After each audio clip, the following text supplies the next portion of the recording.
Hallelujah! Glory to God. At palakpakan po natin ng ating Panginoon na si Yeshua HaMashiach Jesus Christ. Salamat po sa lahat po na nakikinig ngayon sa Facebook, YouTube. Binabati ko po kayong lahat ng magandang umaga po sa inyong lahat. At ganoon din sa lahat po ng mga lingkod ng Diyos na narito. Good morning po sa inyong lahat. Amen? Sabihin mo sa katabi mo, good morning po dyan. Okay, lalo na po sa Church Ruach, Maranatha at Emmanuel.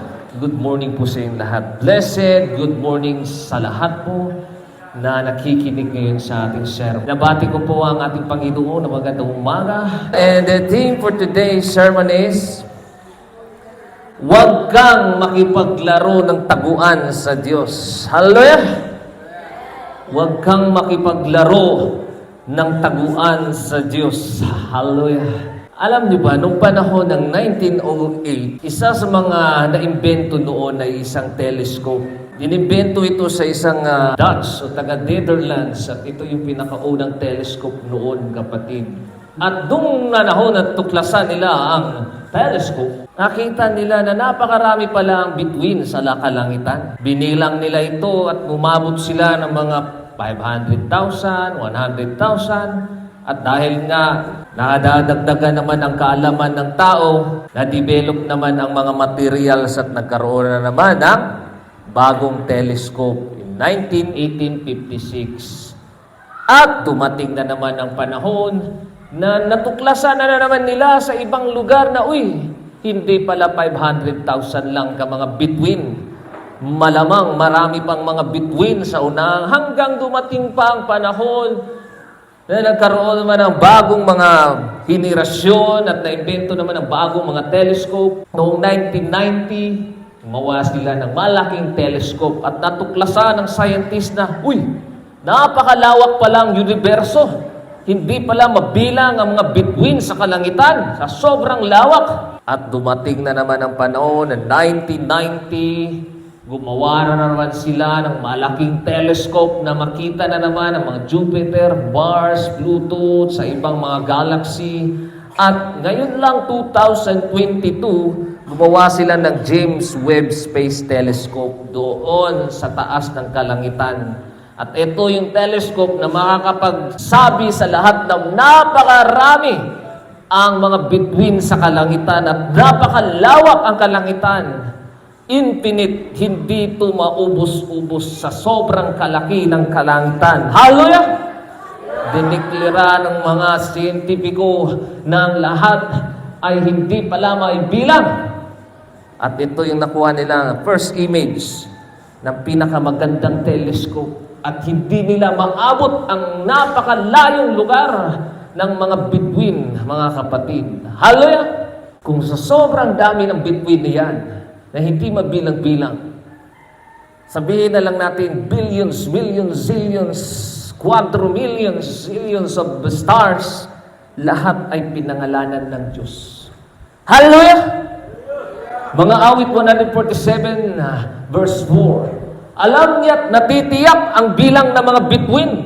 Hindi matitiyak ng mga siyentipiko kahit anong talino nila. Pero sa Diyos, walang imposible sa Kanya. Siya ang lumikha. Lahat ay binilang niya. Na mga bituin, iisa'y tinatawag. Kung ang nalalaman dito sa lupa, Pluto, Mars, Jupiter, Andromeda, Galaxy, lahat ay may pangalan. Sabi ng Diyos, bilang pa niya. Hallelujah! Si Yahweh na ating Diyos ay dakila at malakas. Ang dahil niyang karunungan, hindi masusukat. The knowledge of God, hindi natin mapapatong yung knowledge ng Diyos. At nabibilang niya ang lahat ng mga bituin, hindi ba niya tayo din nabibilang? Hallelujah! Hindi ba din tayo niya nakikita? Kung ang Diyos ay nakita niyang bawat lahat may pangalan, billions, ano pa kaya tayo? Pati na buhok mo, kapatid, sabi ng Diyos, Lucas 12 verse 7, maging ang buhok ninyo'y bilang niyang lahat. Hallelujah! Kaya't huwag kayong matakot. Higit kayong malaga kaysa maraming maya. Sa madaling salita, ang mata ng Diyos ay parang telescope. Hindi ka pwedeng paglaro sa Panginoon na tagu-taguan. Amen? Lahat ng kilos mo, lahat ng galaw mo, hindi ka pwedeng makakapagtago sa Diyos dahil walang lingid sa Diyos. Lahat ay nakikita. 1 John 3 verse 20, sakali mang tayo usigin nito, sapagkat ang Diyos ay higit sa ating budhi at alam niya ang lahat ng bagay. Alam niya ang nasa puso mo. Alam niya ang nasa isip mo. Alam niya ang motibo mo. Alam niya ang lahat. Walang matatago sa Diyos, kapatid. Kaya sabi ng Diyos, linisin niyo ang inyong mga sarili. For I did not look at the appearance of man, but I look inside the heart of man. Tinitignan ko ang bawat puso ng tao. Kahit ano pa ang galing mong sumayaw, kahit anong pa ang galing mong kumanta, wala pa rin yan, mga kapatid, dahil mas malalim at malalim ang tinitingnan ng Diyos ang puso mo. Kung nakikita niyang lahat ng bituin na pinapangalanan, lahat, mga kapatid, ng puso tinitingnan ng Diyos din. Ganon katalas ang kanyang mga mata sa iyo.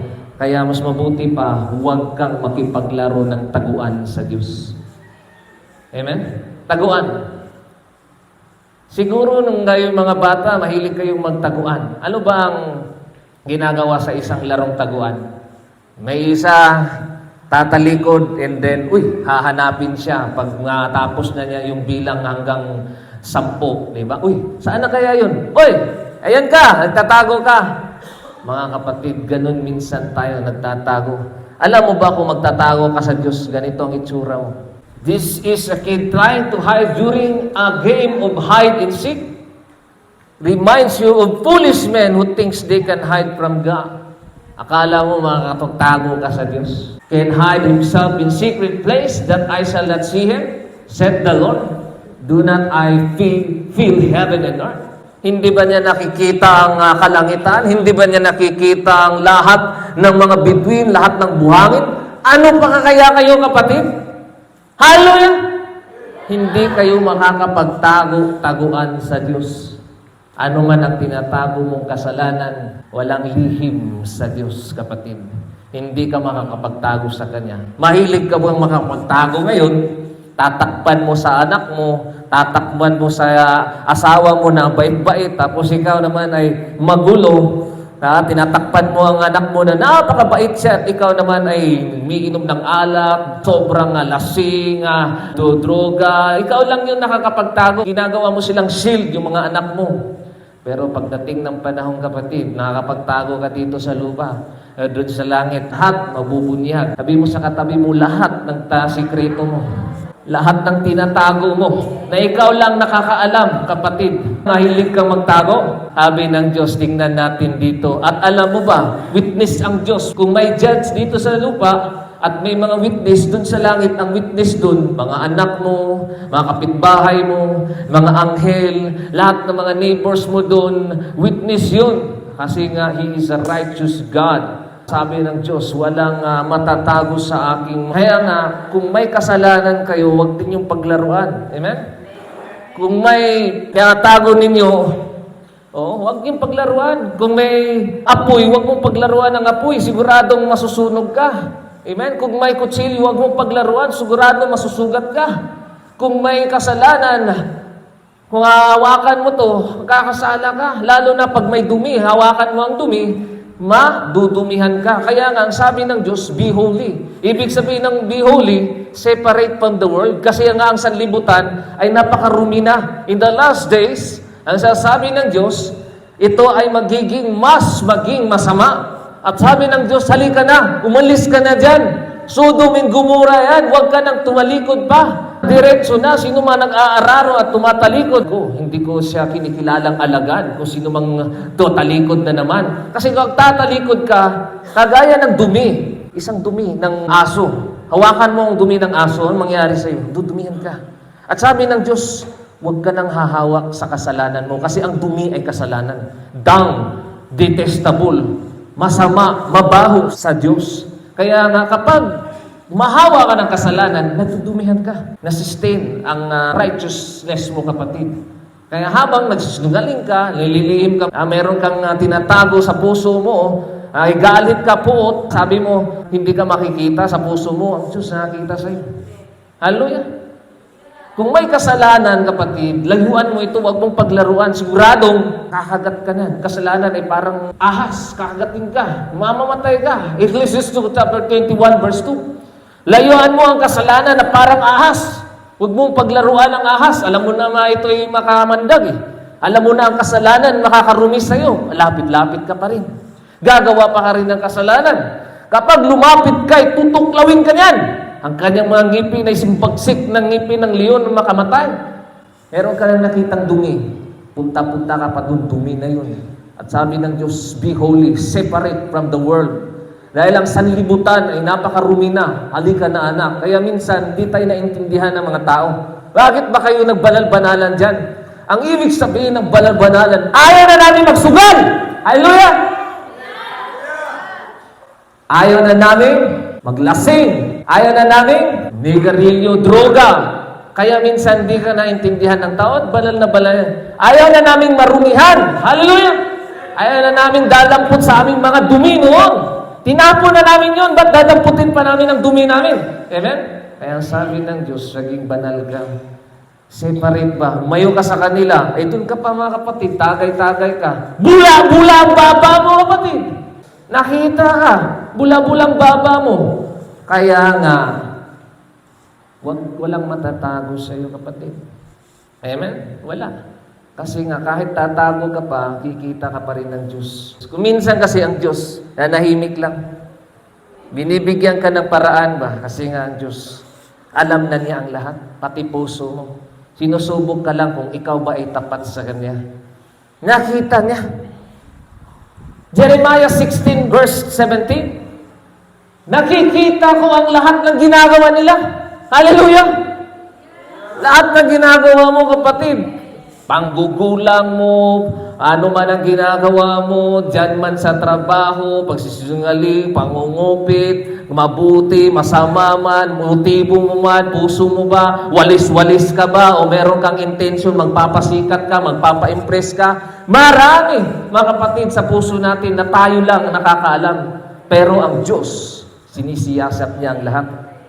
Sabi ng Diyos, walang anumang maitatago sa akin. Hindi mawawala sa akin paningin ang kanilang mga kasalanan. Kapag may dumi ka, kapatid, tinitingnan ka ng Diyos. Huy, ano ba? Dudumihan ka naman. Shot ka na naman ng tanduay ngayon. Yeah? Respeto lang. Respeto lang, pre. Brad, respeto lang. Wala ka. Sanlibutan ka, kapatid. Diba? Kaya nga, kung gusto mo nang umiwas sa dumi, huwag mo nang paglaruan ng kasalanan. Tapos na yun. Amen? Ayos ka na. Uy, hindi na ako dito. Sodom and Gomorrah to. Diba? Ganon dapat tayo, kapatid. Kasi, di ba tayo matatakot na ang Diyos nakakatanaw sa atin? Titingnan tayo bawat kilos natin. Amen? Titingnan ka, brad mo. Bawat paggalaw mo ng kasalanan, ayun, kikita ka ng Diyos. Kaya minsan, mga kapatid, ano ang ginagawa ng Diyos? Mamasid lang ang Diyos sa atin. Isaiah 55 verse 8 to 9. Ang sabi ni Yahweh, ang aking kaisipan, hindi niyo kaisipan. Ang inyong kaparaanan ay hindi ko pa kaparaanan. Kung paano ang langit ay mas mataas kaysa lupa, ang mga mata ng Diyos ay nakatingin sa iyo. Hallelujah! Ang aking kaparaanan ay higit kaysa inyong kaparaanan at ang aking kaisipan ay hindi aabot ng inyong kaisipan. Kakaiba ang Diyos. Huwag mo sabihin na, ngayon ko makikita ng Diyos dito. Sabi ng Diyos, wala. Kitang-kita ka sa lahat ng ginagawa mo, kapatid. Kahit tatago ka pa sa dilim, ang Diyos ay liwanag. Sabihin mo sa katabi mo, there's nothing darkness in Him. Saan ka man magtago, saan ka man magpunta, saan ka man, mga kapatid, mag-isip. Sabi ng Diyos, kung mag-iisip ka pa ng masama, lalo na kapag iniisip mo ang babae ng malaswa, nagkasala ka na ng puso mo kasi alam ng Diyos yun. Meron kang puot sa kapatid mo, naara ka rin nagpatay. Alam ng Diyos ang lahat, kapatid. At sabi ng Diyos, walang lingid sa Kanya. Matthew 1 verse 25. Subalit, alam ni Jesus ang kanilang iniisip. Kaya't sinabi niya, hallelujah. Diyan natin makikita na alam ng Panginoon ang lahat ng iniisip natin. Ha? Tingnan mo kay Noah. Nakita ng Diyos. God grieved in his heart. Dahil ang kanilang iniisip ay puro na lang kasamaan. Alam ng Diyos ang iniisip natin. Kaya hindi mo sa katabi mo, walang matatago sa Diyos, kapatid. Ati sa isip mo, hahatulan ka pa rin ng Diyos. Lucas 5 verse 22. Palibhasa'y alam ni Jesus ang kanilang pag-uusap. Ibig sabihin, alam nga ni Jesus ang ating isip. Ang kanilang pag-uusap, sinabi niya sa kanila, bakit kayo nag-iisip ng ganyan?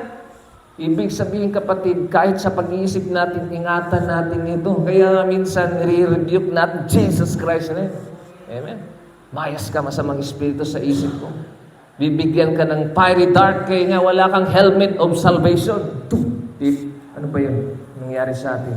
First, mga taga-Corinto 3 verse 20. Gayon din, batid ng Panginoon na ang iniisip ng marunong ay walang kabuluhan. Alam niya ang isip pati masama at mabuti. Amen? Kaya iwasan natin ang kasalanan. Amen? Huwag natin paglaruan ito. Alam natin masama ito, huwag na natin galawin o hawakan dahil marurumihan tayo, mga kapatid. Sabihin mo sa katabi mo, minsan ang Diyos nagmamasid lang. Nagmamasid lang. Dito natin mababasa, the first human being na nagtago sa Panginoon nung panahon na yon, alam niyo ba? Nakipagtaguan sa Panginoon. Si Adam at si Eva. Genesis chapter 3 verse 1 to 13. Ang ahas, ang pinakatuso sa lahat ng hayop ng likha ng Panginoong Yahweh.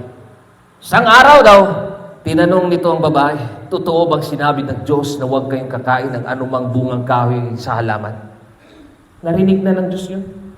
Sumagot ang babae, maaari kaming kainin ng anumang bunga sa halaman. Huwag lamang ang bunga ng punong nasa gitna ng iyon. Sabi ng Diyos na huwag namin kakainin, ihipuin man ang bunga nito. Kung kami raw ay kakain nito, mamamatay kami.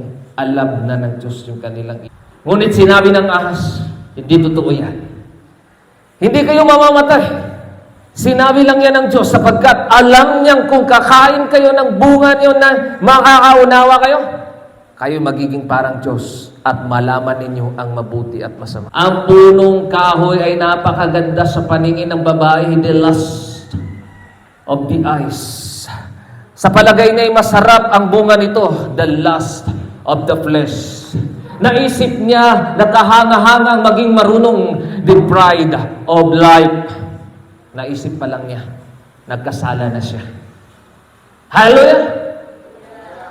Kaya't pumitas siya ng bunga at kumain. Sa puso na niya ang kasalanan. Sa isip pa lang niya, nagkasala na siya. At nang sa puso na niya, namunga na ito ng kasalanan. Binigyan niya ang kanyang asawa at kumain dito. Alipre, kain tayo, inuman tayo. 7. Nagkaroon na sila ng pag-unawa matapos kumain. Noon nila na lamang sila'y hubad. Ayun na, nagkaroon na sila ng idea. Hala, hubad tayo. Kaya, hide and seek tayo. Tago tayo kasi nga, ano bang gawin natin? Natatakot na sila. Kaya kumuha sila ng mga dahon, tinakpan nila ng igos, pinaghati-hati nila ang mga ito at ginawang panakip sa katawan ng dapit hapon na. Sabi mo sa katabi mo, nagmamasid lang ang Diyos. Alam na niya ang nangyari. Nang dapit hapon na, narinig nilang naglalakad sa halaman ng Panginoong Yahweh. Kaya nga, nagtago sila. Nakipaglaro sila sa Diyos. Tago-taguan tayo, Lord. Akala nila hindi sila makikita ng Panginoon. Kaya nagtago sila sa mga puno. Ayun, nandiyan ang Panginoon. Ngunit, tinawag niya ang lalaki, tinanong, saan ka naroon? Minsan ang Diyos, nagmamasid lang sa'yo. Nagkasala ka, Brad? Nagkasala kayo? Tinatanong ka ng Diyos. Pero alam na niya na may tinatago kang kasalanan. Pero ayaw mong maging tapat sa Kanya. Gusto kang magtago, kagaya ni Adam at ni Eva. Ang gusto ng Diyos, maging tapat ka. Lantad mo kasalanan mo. Hingi ka ng tawad sa Diyos, papatawarin ka niya. Habang tinatago-tago mo ito, lalo kang kakasala, kapatid. Amen? Tago-taguan kayo ng Panginoon. Sige, sabi ng Diyos, tago-taguan tayo. Sino ang mananalo sa atin? Akala mo natatalo ang Diyos? Anak ko, kapatid, talo ka. Sasabihin mo, surrender na ako, Panginoon. Sabi dyan, no? Ngunit tinawag niya ang lalaki, tinanong, Adan! Nasaan ka? Saan ka naroon? Patay mali lang ang Panginoon, pero alam na niya, nagtago. Alam niya, nagtago-tago ka. Patay mali lang ang Diyos. Alam niya, may kasalanan kang ginawa sa bahay mo. Alam niya, may kasalanan ka sa isip mo. Natanong-tanong ka lang ng Panginoon, pero alam na niya. Walang lingid sa Kanya nga. Sa iyong puso, wala. Kapatid, sa isip mo, wala. Alam niya. Ikaw lang, mga kapatid, nakikipaglaro sa Diyos. Akala mo matataguan mo ang Diyos. Sabi ng Diyos, wawa ka. Gusto kang makipagtaguan sa akin? 10. Natakot po ako. Lumabas siya, natakot po ako. Ayun na. Nakita na siya ng Diyos. Nang marinig kong kayo'y nasa halaman, nagtago po ako. Nagtago-taguan po ako sapagkat ako'y hubad. Sagot ng lalaki. Nagtanong muli ang Diyos. Sino may sabi sa iyong hubad ka? Bakit kumain ka ng bungang ipinagbawal ko? Kasi pinakain po ako ng babaeng ibinigay niyo sa akin tugod ng lalaki. Ayun, Panginoon, nagtago din sa Panginoon. Doon, lumabas ka yan. Sabi ni Adan siguro. Bakit mo ginawa ang bagay na yun? Tanong ng Panginoong Yahweh na sa babae. Mangyari po'y niling lang ako ng ahas, kaya ako'y natuksong kumain. Sagot naman nito. Hallelujah. Sabihin mo ulit sa katabi mo, walang matatago sa Diyos.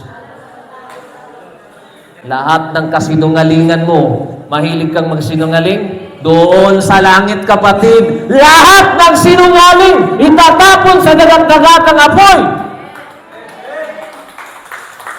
Lahat ng sinungaling, lahat kahit kaunti sinungaling mo, kapatid. Kaya mas mabuti pang ipagtapat mo na lang sa Diyos ang lahat, kapatid. Saan ka man punta, naroon ang Diyos. Mga awit 139 verse 7 to 8. Saan ako magpunta, Panginoon? Aakyat ba ako doon sa bundok? Aakyat ba doon ako sa moon, sa Mars, sa Pluto, sa Jupiter? Upang ako'y makatakas sa iyo, Panginoon. Ang mata mo parang telescope. Sa iyo bang espiritu, ako'y makakaiwas? Magtago man ako sa ilalim ng tubig. Kung langit ang pupuntahan ko, sa Mars, sa Pluto, tiyak naroon ka din. Sa daigdig ng mga patay, humihinlay man, ako'y ikaw din ang kasama. Wala ka talagang matataguan, kapatid. Talo ka. Sabihin mo sa katabi mo, talo ka na. Huwag ka nang makipagtaguan sa Diyos. Talo ka na. Kita ka ng Diyos. Ayun, oh. Grabe. Lakas magtago-tago. Doon sa bahay, sindi ng sigarilyo. Akala niya, hindi siya makikita sa Diyos. CR. Bakit maamoy dito ang CR? Maamoy ng sigarilyo. Walang kan dito. Ayun, nanglalak ka dun sa CR. May ginagawa ka ng masama sa kapatid mo. May motibo ka. Mayroon kang masamang layunin, na kapatid. Wala kang takas sa Diyos. Hallelujah! Wala, kapatid. Naging tapat ka sa Diyos. Mga awit 138 verse 9. O Yahweh, hangad ko iyong babatid. Ang mga daing ko iyong diririnig. Alam ng Diyos, ang mga mata ng Diyos, nakaganon sa iyo. Titingnan niya, bawat isa, lalo na dito, kapatid, sa Maranatha Church, ang simbahan at tinatag ng Panginoon. Hindi kaya ang Diyos gayon na nakatingin sa atin? Hallelujah! Di ba araw na yun ang pagpapahinga? Ibig sabihin ng Diyos, sobrang busy niya. Lunes, Tuesday, Wednesday, Thursday, Friday. Lahat ng iniisip niya, Marami na itong mga kasalanan ng mga taong ginagawa dito. Wala man akong kapahingaan. Hindi man ako malugod. Lahat ay nagkikiapid, lahat ay nagsisinungaling, lahat ay nagpatayan, may barilan, may kalaswaan. Titingnan ko kaya sa Sunday. Magpapahinga ako sa trono ko at pupurihin nila ako. Hallelujah! Ano ng Diyos? Nakatingin ngayon, nakaupo. Tingnan yung pastor. Anak, tama yung sinasabi mo. Papadalo kong Espiritu sa iyo para magsalita ka ng napakalakas dyan dahil walang makatatago sa akin. Amen?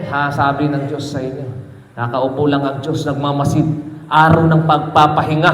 Ang Diyos, mga kapatid, nandun sa kanyang trono, tumitingin siya sa kanyang mga churches. Ruwak, Emmanuel.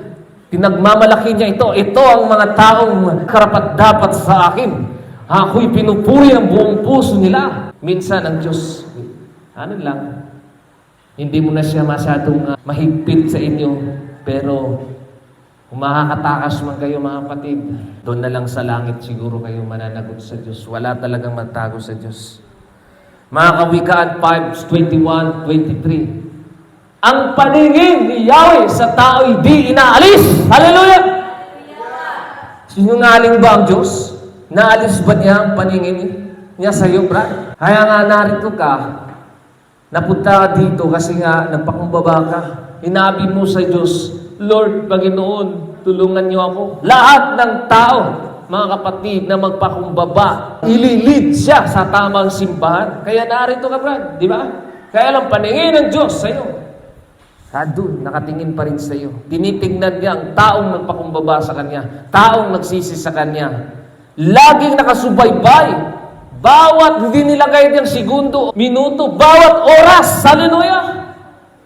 Tingin ng Diyos sa iyo. Bawat saglit, kasamaan ng isang tao ay bitag na kaumang siya ang magdurusa sa sariling kasalanan. Pagkat walang pagpipigil, siya ay mamamatay. At dahil sa kamangmangan, hantungan niya'y sa libingan. Ang paningin ni Yahweh sa tao'y hindi inaalis. Kahit saan ka man magtago, Brad, sis, nasabi ko sa inyo, nakatingin pa rin ang Diyos. Ilaw ang Diyos, kapatid. Kung ang sun ay napakalakas ng ilaw, sino ang gumawa nun? Ibig sabihin, mahigit pa ba ang sun kaysa Diyos? Mas makapangyarihan ang Diyos. Kung alas 12 ng tanghali, tutukan mo ang sun, hindi ba masisilawan ka? Layong-layo pa yun. Hindi kaya ang Diyos din mas mahigit pa sa sun? Hallelujah! Kahit nga may bubong na init pa, tumatagos pa sa bubong. Ano pa kaya ang Diyos, kapatid, sa kanyang ilaw na napakalakas? Hindi kaya tatagos siya sa inyong mga puso? Hallelujah! Titingnan niya yung mga puso, isip, kapatid. Walang matatago sa Diyos. Kahit doon ka pa sa CR, kahit doon ka pa sa sinihan, na sobrang dilim, doon ka pa sa Dimorbi o sa Sugo, doon ka pa magtago, kapatid. Walang matatago sa Diyos. Mga Kawikaan 15:3, ang paningin ni Yahweh ay nakatuon sa lahat ng lugar. Kaya mga serapim doon sa langit, kapatid, maraming mga mata. Yun, nagtitingin yan sa lahat ng mga tao, kapatid. Yun, nakatingin yan. So, alang lingid sa Kanya. Kung may CCTV dito, ang Diyos, kapatid, higit pa yan sa CCTV. Ang paningin ni Yahweh nakatuon sa lahat ng lugar. Ano, nakapokus yan. Church Maranatha, Church Ruwak, Manuel, lahat ng churches niya. Ang masama at mabuti ay pawang minamasdan. Ang Diyos kasi nagtitimpi lang. Napakadelikado kung nagtatago ka, kapatid. Darating ang panahon sa iyo, paparusahan ka ng Diyos. Alam mo ba ang ginagawa mo? Nagsisimba ka, tapos nagtatago ka sa kasalanan mo, at sabi ba, papatawarin ako ng Diyos? Wala nang habag ang Diyos sa iyo. Sabihin mo sa katabi mo, hindi ka nakakahabagan ng Diyos. Lalo na pag alam mo na ang kasalanan. Kasi ang tawag doon kalapastangan, kapatid. Ang tawag doon intentional sin. Intention ba? Ginawa mo talaga intentional. Sinadya mo ba? Plinano mo. Amen? At sinasabi mo sa sarili mo, patawarin ako ng Diyos. Alam mo ang ginagawa mo? Napakapakan mo ang dugo ng Kristo. Amen? Naglalaruan mo ito. Akala mo, hugasan ka naman. Simba ako, hugasan ako ng Diyos. Hugasan ako. Alam mo na, tapos meron ka ng knowledge sa salita ng Diyos. At lalo na kung nagpabautismo ka sa Diyos. Alam mo ba may knowledge ka na nun? Laki ang pananagutan mo. Wala nang habang ang Diyos sa'yo. Sabi kayo ng Diyos, hindi ko nakahabagan kayo, yung mga taong tumalikod sa akin. Mas mabuti pa nilang hindi na nila alam. Amen? Hindi na nila alam. Kaysa tatalikod pa sila at gawa-gawa naman ng kasalanan. Mas mabuti pa, wag na nating taguan pa ang ating mga kasalanan. Ihayag natin sa Diyos. Linisin tayo niya. Babaguhin tayo ng Diyos. Walang makapagtago sa Kanya, kapatid. Kung mahilig ka man magtago dito, ang sasabihin ko lang sa iyo, lahat ng kasalanan niyo, nailista yan. Sabi ba naman Diyos, lahat ng walang kabuluhang salita ay magbibigay sulit sa akin sa panahon ng hukom. Tandaan ninyo ito. Ilan na kaya, kapatid, ang nasabi mong masama? Lahat yun. Recorded yun. Lahat ng sinasabi mo, may stenographer. Akala mo lang, sasabihin mo, patawarin mo ako, Panginoon. Tuturuan ko kayo, kapatid, baka hindi niyo alam ano yung pagsisisi. Yung pagsisisi, tatalikod ka na sa kasalanan mo. Amen? Hindi mo na balikan. O kinamumuhian mo, hindi mo na gawin. Nagkasala man tayo. Halimbawa, gumawa ako ng kasalanan. Ay, sorry Lord, di ba? Hindi ko na uulitin ito. Pag inuulit mo ito, ang tawag doon, hindi yon tunay na repentance. Ang tawag lang doon is paglalaro sa dugo ng Diyos.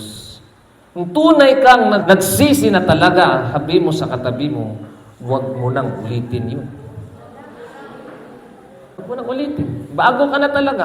Ulit mo man yun, alam ng Diyos yun. Anak, alam ko yung kahinaan mo, ganito yung gan mo. Pero kung inuulit, intentional mo na talaga, mamaya, magpasting lang ako, mingin ako lang tawad. Alam mo ba, hindi ka Diyos, kapatid. Hindi ka Diyos, sabi ng Diyos, patawarin ka. Amen? Tingnan mo bilang sa ulo lang, lahat ng mga taon, kapatid, tinanggal bilang hari.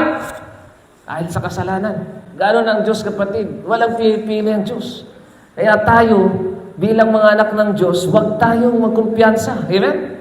Tayong magkumpiyansa, parang lalaro-laro tayo sa Diyos. Alam ng Diyos ang bawat puso ng tao. Tingnan mo si Akan, ang pangalawang naglaro ng Diyos. Si Akan. Tinaguan niyang balaban yung ginto, kapatid. Doon sa kampo, akala niya hindi siya makikita. Alam mo ba, buong Israel na damay? Dahil sa kanyang kasalanan. Dahil sa kanyang pagtago-tago sa Diyos. At binatawag siya. At binato siya, kapatid, sa panahon na yun.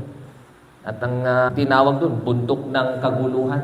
Huwag nating paglaruan, Diyos, kapatid. Mga awit 34 verse 15. Mga mata ni Yahweh sa matuwid na katuon, sa kanilang pagdaing, lagi siyang tumutugon. Hallelujah! Tinitignan niya. Tinitignan niya ang mga matuwid. Ano? Alam niyo ba yung Numbers chapter 6 verse 26? Ano yung pangalawa? Naway subaybayan kayo ng Panginoon. Hallelujah! Subaybayan, ibig sabihin, subaybayan, saan ka man magpunta, saan ka man sa trabaho mo, saan ka man mamalengke, saan susubaybayan ka ng Panginoong Diyos. Mga mata ng Diyos sa iyo nakatuog. Sa tingin mo, para ng Diyos wala diyan sa iyo? Nandyan ang Diyos nakasubaybay sa iyo, kapatid. At lalo na sa simbahan niya, habang nagpipreach ako dito, lalo na nagsisimba kayo dito, nagsusubaybay ang Panginoon sa atin. Hallelujah! Susubaybay, kapatid. Maniwala po kayo. Mga awit. 139 verse 1 to 6. Ako'y iyong sinisiyasat. Batid mo ang aking buhay, ang lahat kong lihim. Walang malilihim si Diyos, kapatid. Tatawanan ka lang ng Diyos. Gana ng Diyos sa iyo, kapatid. Tago-tago, alam ko na ang lihim mo. Yahweh ay tiyak mong malalaman. Ang lahat ng gagawin ko sa iyo ay hindi lingid. Kahit ikaw ay mapalayo, batid mo ang aking isip. Ako iyong nakikita, gumagaw hindi man. Ang lahat ng gagawin ko'y pawang iyong nalalaman. Di ba ako umiimik? Yaong ako'y sasabi, alam mo na ang lahat yun. Lahat ay di malilihim. Haloy, ika'y laging kapiling ko, katabi ko oras-oras, ang likas mong kalakasan sa akin nag-iingat. Haloy, ika'y laging kapiling ko. Katabi ko oras-oras, kalain mo yun. Minuto, minuto, segundo, segundo, oras-oras, araw-araw, taon-taon, hang Diyos nasa giliran mo. Ay lang banal na Espiritu, siya yun na kapatid. Hallelujah! Nandyan lang sa katabi mo lagi, nag-iingat sa'yo. Hebrews 14:13. Walang nilalang. Sino ka mang nilalang dito sa lupa, kapatid? Na makakapagtago sa Diyos. Hallelujah! Ang lahat ay hayag at lantad sa kanyang paningin. At sa kanya, tayo ay magsusulit ng ating mga sarili. Sabihin mo sa katabi mo, siguraduhin mo lang. Kung mawala ka na dito sa lupa, wala ka ng sikreto. Kasi sa pagdating ng harap mo sa Diyos, sa mata lang ng Diyos, kapatid, masusunog ka na. Dahil He will pursue with His fire, kapatid, sa kasalanan mo dahil ang Diyos ay banal. Wala sa Kanya yung kasalanan. At hindi sa ating sariling lakas na tayo papatawag. Di, biyaya at sa banal na dugo lamang ng Diyos, huhugasan kayo ng Panginoon. Huhugasan kayo, ano mang karumihan, dumi ninyo, kapatid, na nagawa ninyo, huhugasan kayo. Huhugasan lang kayo ng Panginoon. Kung kayo'y buong pusong nagsisisi at nagpakumbaba at hindi na niyo balik-balikan yung kasalanan, dumi. Alam mo kasi, ang Diyos, alam niya kung ikaw ay nagsisi. Ikaw. Alam niya unahan. Titignan niya. Halimbawa, ikaw, Brad, may sakit ka ngayon. Gusto kang gagaling. Sabi mo, kung ako ay gagaling, Pastor, sigurado magsisilbi na ako sa Diyos. Magsisilbi na ako hanggang wakas. Pangako sa Diyos. Pangako. Sabi mo. Madali lang itong pangako natin sa Diyos, kapatid. Pero pagdating ng panahon, papagalingin ka, gagaling ka na, alam ng Diyos, ikaw, ha? Papagalingin kita, hinihi ka ng lunas ng sakit mo, hindi kita papagalingin. Dahil alam ko na sa unahan, ikaw ay mag-inom naman ng alak. Magdroga ka na naman, nakikita ko na sa unahan ang future mo. Kaya hindi kita papagalingin, diyan ka lang. Hanggang ang puso mo ay maging tapat sa akin. Ganoon ang Diyos, kapatid. Kikita. Ikaw naman, humihingi ka ng tawad sa Diyos. Lord, patawarin mo ako. Alam ko, gagawin mo ulit yan. Alam ko na yan. Alam ko ang puso mo.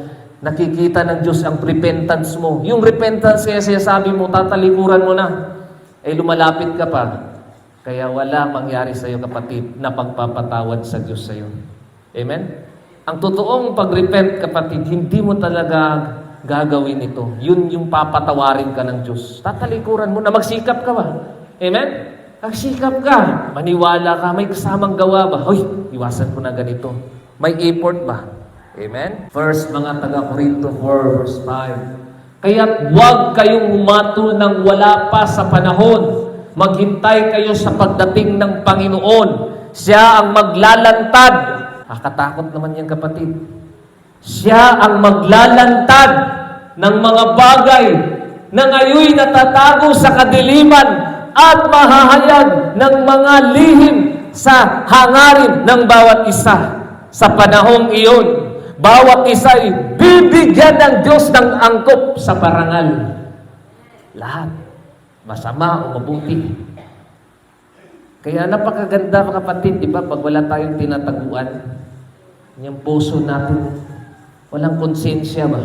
Alam natin na, malinis. Thank you, Lord Jesus Christ. Pag may tinataguan ka, parang 50-50 pa. Mga kapatid, parang sa tingin ko, bayata sigurado. Delikado. Kinakailangan, kapatid, na sisihan mo ito, iiyak mo to, at huwag mo nang ulitin pa. Amen, ganun. Kung hindi mo na nito sasabihin sa lahat, o sasabihin mo lang ito sa Diyos, gano'n ang Panginoon, kapatid. Dito natin makikita na kung meron kang tinataguan, sabihin mo sa katabi mo, bibigyan ka ng kaguluhan. Oo. Gusto ng Diyos mapayapa ka. Kaya minsan, magulo ang buhay mo. Ano ba ang nangyari sa buhay ko? Ano ba to? Binibigyan ka ng away, problema. Wala kapayapaan. Kasi sabi ng Diyos, mga taga-Coronica 16:9, minsan ganun itong ginagawa ng Diyos sa iyo.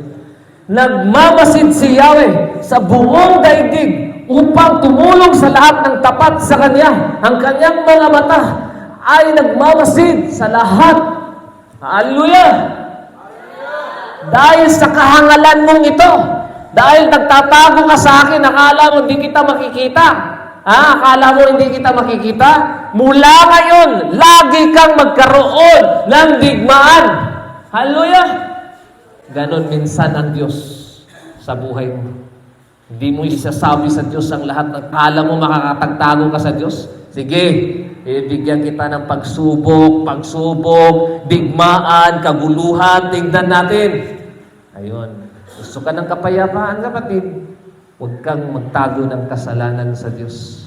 Amen? Huwag kang magtago, maging tapat ka sa tao, tapat ka sa Diyos. Malinis ang budhi mo. Malinis ang isip, malinis ang puso mo. Meron kang security. Lord, salamat Panginoon. Ang puso ko, wala akong tinatagong mga kasinungalingan, wala akong tinatagong kasamaan, kasalanan, malinis. Thank you, Lord Jesus Christ. Yan yun. Ang gusto ng Diyos, kapatid.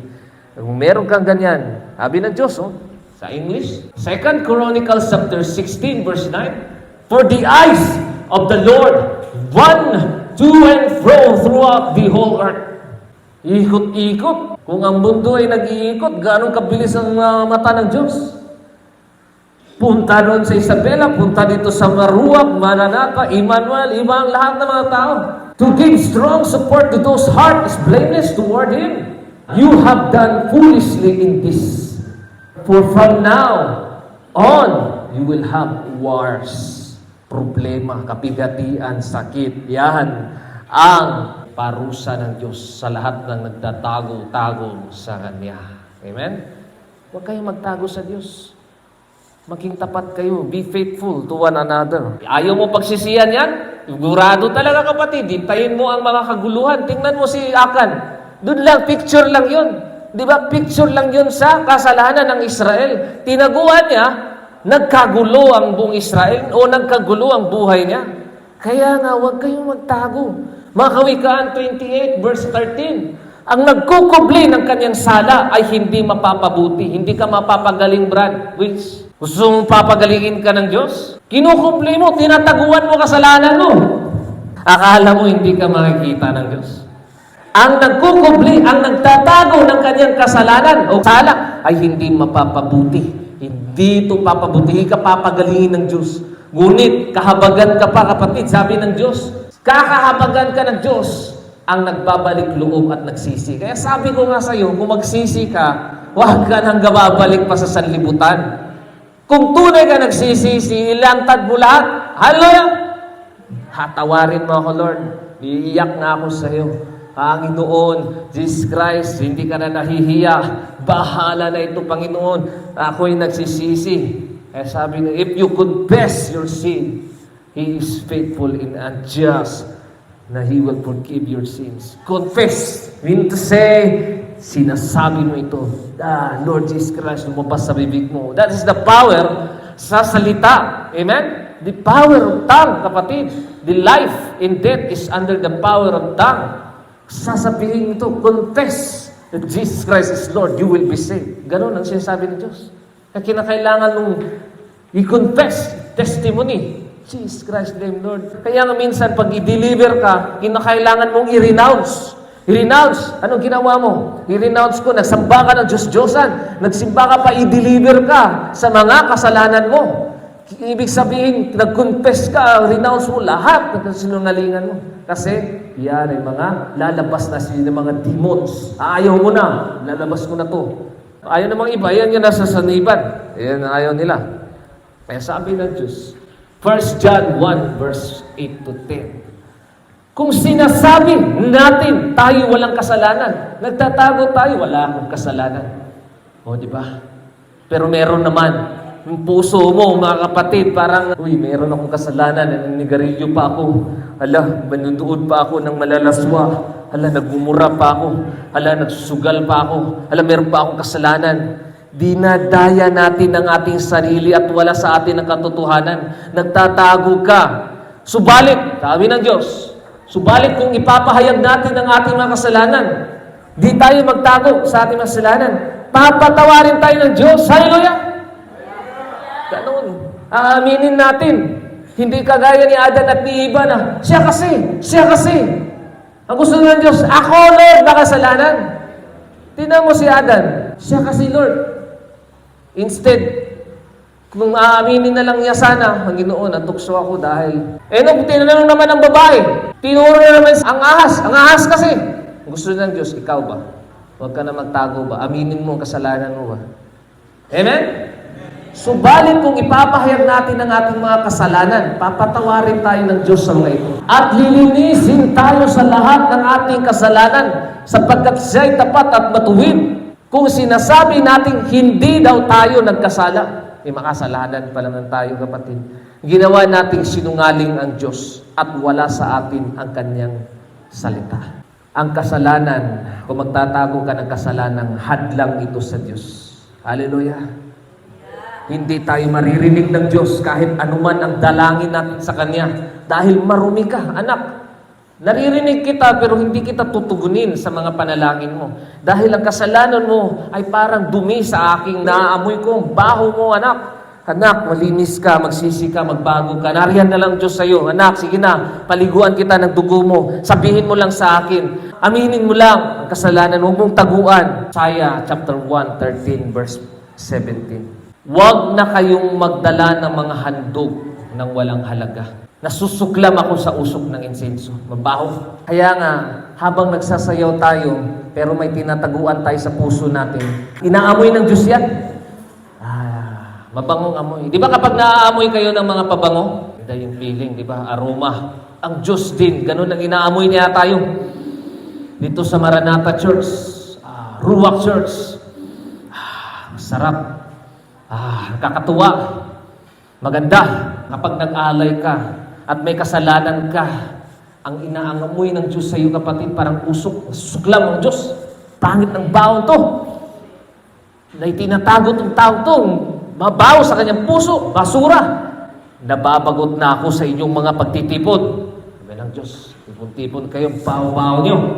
Pistang bagong buwan sa araw ng pagpapahinga. Ang mga ito'y walang saysay dahil sa inyong mga kasalanan. Kasi ang kasalanan kasi, kapatid, mabaho yun. Kung nagkakasala ka at tinataguan mo ito, para kang maghahawak ng dumi. Amen? Dumi. Yung dumi mo, kinuha mo. Tinago mo sa bulsa mo. Yun. Lagay mo sa bulsa yung dumi mo. Nangangamoy ka din, kapatid. Ganun ang kasalanan. Nalaang matatago sa Diyos. Amoy ng Diyos ang kasalanan. Ang mga ito'y walang saysay dahil sa inyong makasalanan. Kaya nga, huwag natin taguan ng kasalanan. Labas natin, ugasan tayo ng Diyos. Labis akong nasuksuklam sa inyong pagdidiriwang ng pista, ng bagong buwan, at iba pang kapistahan. Sawang-sawa na ako sa mga iyan at hindi ko na matatagalan. Kapag kayo'y nananalangin sa akin, hindi ko kayong papansinin. Sasnaban kayo ng Diyos. Sabi ng Diyos, baho mo. Kakadiri ka. Ayaw ko sa'yo. Pao-pao mo. Linis ka sa sarili mo. Kahit na ako'y manalangin ng manalangin, hindi ko kayo papakinggan sapagkat marami na ang inyong pinaslang. Yung dugo mo, nasa kamay mo na. Dami ka ng pinatay. Alam mo ba, kapag napupuot ka sa kapatid mo, sabi ng Diyos, para ka din pumapatay. Amen? Ang puso mo, puot, para ka rin murderer, sabi ng Diyos. Linisin ninyo ang inyong sarili. Maligo kayo sa dugo ko. Hallelujah! At nagbalik. Ibig sabihin, nag-repent kayo. Magsisi sa aking harapan. Kasamaan ninyo, iyong tigilan na. Tigilan na ninyo, sabi ng Diyos. Baguhin ninyo yung puso ninyo. Pag-aralin ninyong gumawa ng makatwiran. Pairalin ng katarungan. Tulungan ang naapi. Ipagtanggol ninyo ang mga ulila. At tulungan ang mga byuda. Subalit, kung ipapahayag natin ang ating mga kasalanan. Alam ko na meron kang tinatago dito sa puso mo. Pero, papatawarin ka ng Diyos. Pwede mo namang sabihin sa Diyos, kapatid. Punta ka dito sa harap. Bihin mo, Panginoon, nasisi ka. Meron akong kasalanan, Lord. Hasapin ka ng Diyos. Ang Diyos ngayon nakatingin ngayon sa atin. Papatawarin tayo ng Diyos sa mga ito.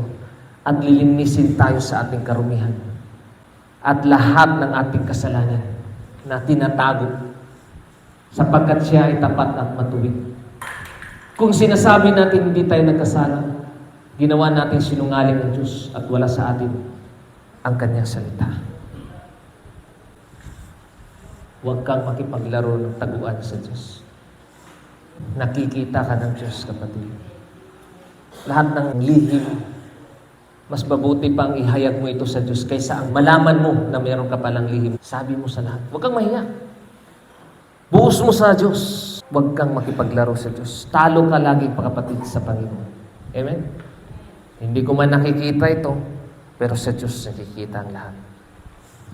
Bago sa lahat yan, kapatid, pwede ba natin imbitahin ng banal na Espiritu sa buhay natin? At lilinisin tayo ng Diyos. Tanggapin mo ang Panginoon, kapatid, at lilinisin ka na.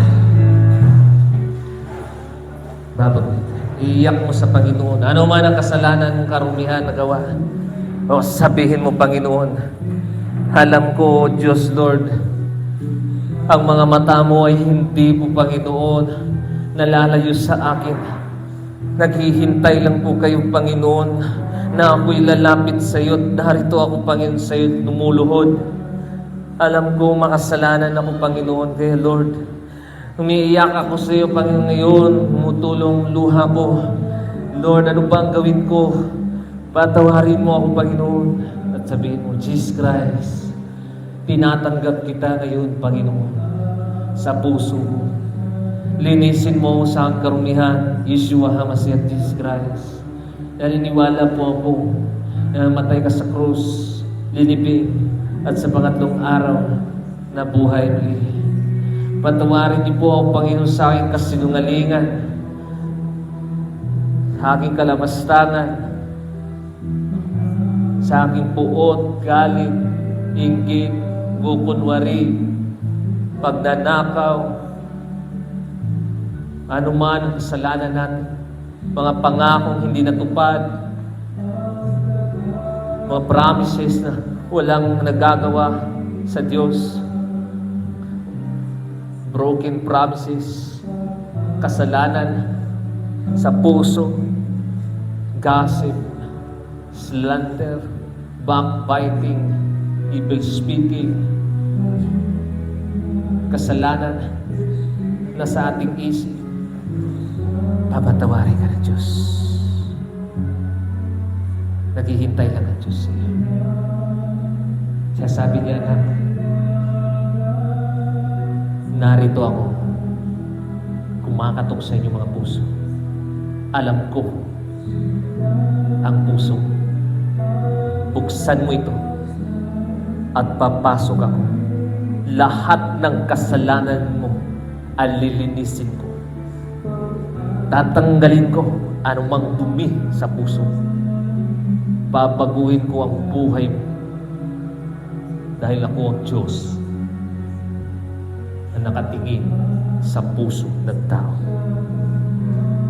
Lahat ay hindi lingid sa akin. Nalalaman ko ang puso. Kausapin mo ang banal na Espiritu, kapatid. Hallelujah. Napakasarap ang pakiramdam ng papatawarin tayo ng Diyos sa ating mga kasalanan. Oh, hallelujah. Natutuwa ka ngayon, Panginoon, sa lahat ng mga tao nagsisisi ngayon, Lord. Sa lahat pong nakaririnig ngayon sa Facebook, YouTube ministry, nagsisi. Namahal po kayo ng Panginoong Diyos. Napatawad po kayo sa inyong mga kasalanan kung kayo ay nagsisi. At kung napatawad na po kayo, alam naman natin na ang kasalanan ay dumi, at kung nadudumihan tayo, kung pinatawad tayo, andyan ang Diyos. Andyan ang Diyos. Humingi kayo sa Kanyang ano man ang gusto mo sa Panginoon ngayon, kapagkat gusto ng Diyos, lalabas ito sa bibig mo ang gusto mo para sa Kanya. Sabihin mo, Panginoon, aahon ako sa kahirapan, Panginoon. Tulungan mo ako na mauna kita dahil sinabi mo sa salita mo. Unahin kita at lahat ay susunod. Panginoon, gagaling ako sa sakit. Dahil sabi mo, Panginoon, lahat ng sakit ay papagalingin mo at walang imposible sa iyo. Panghahawakan ko ang iyong mga pangako sa akin. Panginoon, humihingi ako sa iyo, Panginoon, ng gabay sapagkat sinabi mo sa salita mo na sinuman ang mananalig sa iyo, papatnubayan. Lord, I claim the promise of God that sabi mo, liligtas mo ang aking mga mahal sa buhay. Dahil sabi mo sa salita mo, be in my house will be saved. Lord, naniniwala po ako at humihingi ako sa iyo ng tulong, Lord. Dahil sinabi mo sa Jeremiah na sino man ang tumatawag sa iyo ay papakaringgan mo, Panginoon. Panginoon.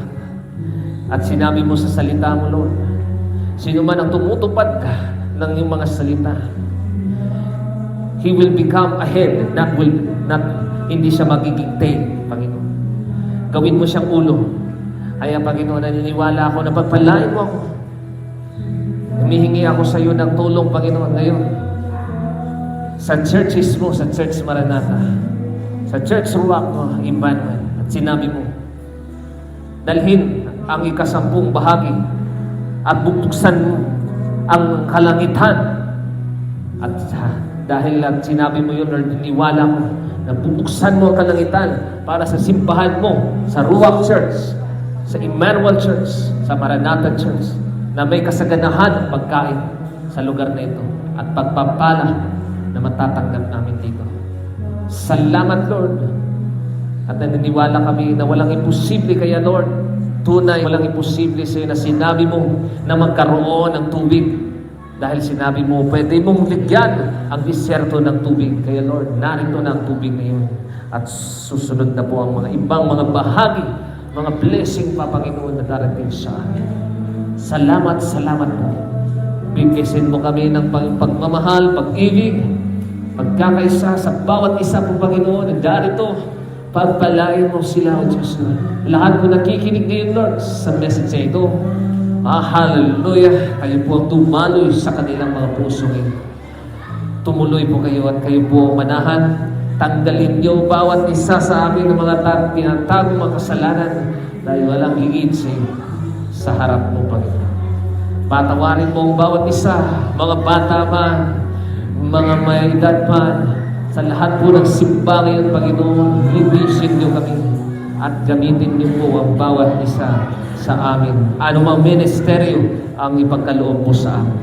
At Lord, sa lahat po ng ministry, Yeshua HaMashiach, Yahweh Jesus Christ, simula man sa paghuhugas, sa pagluluto, sa pagbubuhat, sa pagwawalis, sa pagmamamap, sa pag-drive, sa paghatid sundo, sa pagbibigay, sa pagpapakain, sa pagluluto, sa lahat nagbigay ng mga pinansyal na mga blessings sa churches mo, Panginoon, sa lahat ng nagbi-ministry, sa lahat ng nagpapagawa, sa lahat, O Diyos, Lord, ng kanilang ginawa dito.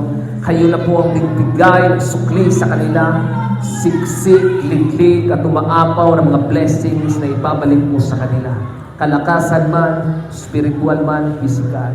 At Lord, pagpalain mo ang lahat ng mga bata na narito, Lord, sa Church Maranatha, Ruach Emmanuel, na ang kanilang natutunan ay hindi mananakaw ni Satanas. Tanggapin mo ang kanilang mga alay, handog pasasalamat sa iyo ng mga alay sayaw. Salamat po, Panginoon, sa lahat. At Lord, kayo na po bahala sa mga lingkod ng mga 3 churches mo, Panginoon. I-bless mo kaming lahat na may marami pang matulungan kaming mga tao at mapakain physical, spiritual, Panginoon. Salamat po sa lahat at binabalik namin ito, Panginoon, sa makapangyarihan at banal na pangalan ni Yeshua HaMashiach, Yahweh Jesus Christ. Hallelujah! Amen. Glory to God.